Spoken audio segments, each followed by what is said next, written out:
सामंतवाद के बीच आपका बेटा, आपका भाई,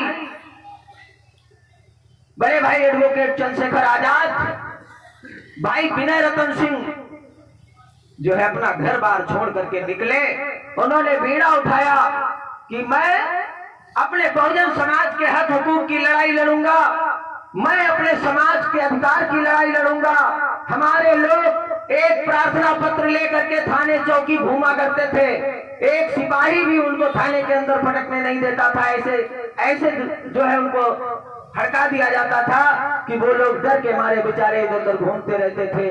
तो एक जो है संगठन का निर्माण किया इन लोगों ने, जिसका नाम रखा गया भीम आर्मी भारत एकता मिशन, जिसका निर्माण जो है 21 जुलाई सन 2015 को किया गया, जिसका उद्देश्य रखा गया कि जहां कहीं भी देश के कोने कोने में बहुजन समाज पर अत्याचार होंगे, वहां सबसे पहले भीम आर्मी पहुंच करके उनको न्याय दिलाने का काम करेगी।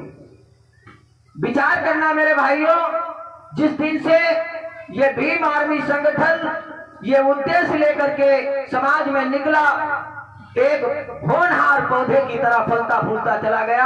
और दोनों भाई, बड़े भाई एडवोकेट चंद्रशेखर आजाद, भाई विनय रतन सिंह देश के कोने कोने में जाकर के अपने लोगों को समझाने का काम किया, अपने लोगों को जगाने का काम किया, उनको उनके हक अधिकार के प्रति जागरूक करने का काम किया।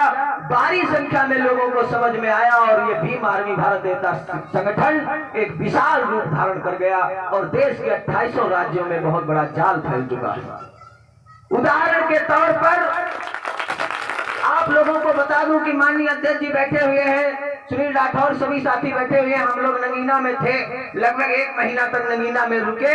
हम लोगों ने वो करके दिखाया जो एक इतिहास बन गया। जिस समय नगीना के अंदर चंद्रशेखर भाई प्रवेश करते हैं, हम लोगों के पास 1 रुपया नहीं था और चुनाव लड़ने चले थे सांसदी का। 1 रुपया नहीं था क्या? सिर्फ एक शर्ट पैंट और ऐसे कपड़े हम लोग एक एक जोड़ी बैग में डाल करके निकल पड़े, भाई को चुनाव जिताएंगे, कहीं कुछ भी करना पड़ जाए। हम लोग वहां पहुंचे, गांव में जाते थे, जैसे आप लोग बैठे हैं, गांव में जाकर के लोगों के बीच में जाकर के उनको समझाने का काम करते थे कि भाई आज हम आपके बीच में आए हुए हैं, आपके समाज से हैं, आपके शुभचिंतक हैं, आपने बहुतों को जिता करके भेजा है, आपकी आवाज किसी ने नहीं उठाई, एक बार चंद्रशेखर भाई को मौका दो। और ऐसे जाकर के गांव में हमने मीटिंगें फिक्स की और फिर रात्रि दूसरे दिन विनय भाई को, चंद्रशेखर भाई को जो है वहां पर बुलाया गया, लोगों से रूबरू कराया गया। भारी संख्या में लोग प्रभावित हुए।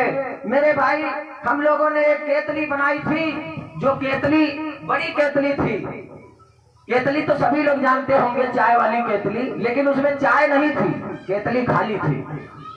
और जब मीटिंग समाप्त होती थी, जैसे आप लोग बैठे हुए हैं, तो केतली रख देते थे, तो हमारी माताएं बहनें, बूढ़ी अम्मा, वो अपने धोती के फूट से 100-100 रुपए, 50-50 रुपए, 20-20 रुपए, 10-10 रुपए निकाल करके केतली में डालती थी। माननीय जिला अध्यक्ष जी बैठे हुए हैं, हम लोग 30-30 हजार, 40-40 हजार रुपए चंदा क्षेत्र से निकाल करके प्रतिदिन जो है भाई को दिया करते थे।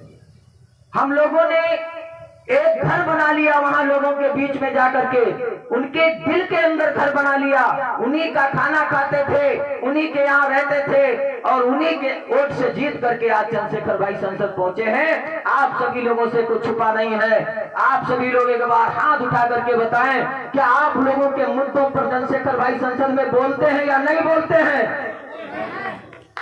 जितना चंद्रशेखर भाई बोलते हैं, और भी तो 131 सांसद हैं SC/ST की, बाकी लोगों के बात हम बाद में करेंगे। क्या वो लोग बोलते हैं? भाई तुम भी तो चुन करके गए हो, तुम्हें दर्द नहीं है, लेकिन नहीं, वो उस समझौते के दलाल जो पूना पैक्ट, पूना की जेल में हुआ था। लेकिन आपका भाई निडर है, आपका भाई जो है शेर है, भाई को किसी प्रकार का कोई डर नहीं है। आज इस लहरपुर की धरती पर इस लच्छन नगर में जो कार्यक्रम हो रहा है, ये कार्यक्रम नहीं है, इतिहास आज बन जाएगा आप लोगों के बीच में। मैं आप लोगों से वादा करके जाऊंगा कि आप लोग अगर इस बहुजन भाईचारा सम्मेलन में शामिल होकर के इसको मजबूती देने का काम करते हैं तो आपकी हर एक समस्या के लिए भीम आर्मी भारत एकता मिशन खड़ी रहेगी। और मैं इस कार्यक्रम को आगे बढ़ाते हुए मैं चाहूंगा कि हमारे बीच लहरपुर तहसील के तहसील अध्यक्ष, बहुत ही संघर्षशील साथी छोटे भाई अश्विनी शर्मा जी वो आए और अपनी बात रखें। भाई अश्विनी शर्मा जी।